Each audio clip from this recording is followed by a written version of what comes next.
কুসুম্বা অঞ্চলের কয়েকটি বুথে মহিলাদের উদ্দেশ্যে সচেতনতা ও সতর্কতার বার্তা দিলেন তৃণমূল কংগ্রেসের নেত্রী ও রামপুরহাট ১ নম্বর ব্লকের পঞ্চায়েত সমিতির প্রাক্তন সভাপতি পম্পা মুখোপাধ্যায়। রবিবার তিনি এলাকায় গিয়ে এসআইআর সংক্রান্ত গুজব ও ভ্রান্ত তথ্য নিয়ে মহিলাদের সতর্ক থাকার পরামর্শ দেন।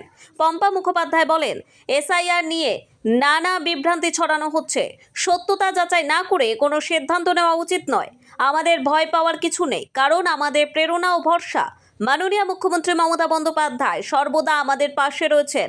মানুষের কল্যাণে নিরলসভাবে কাজ করে যাচ্ছেন।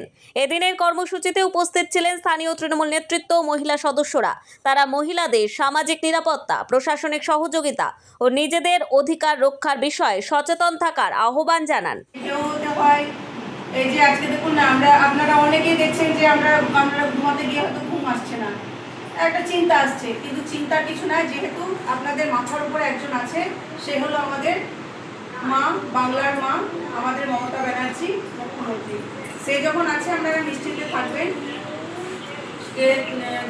3 দিন আগে একটা মানে কৃষি হয়েছিল, সেখানে আমাদের অভিষেক ব্যানার্জি বলেছে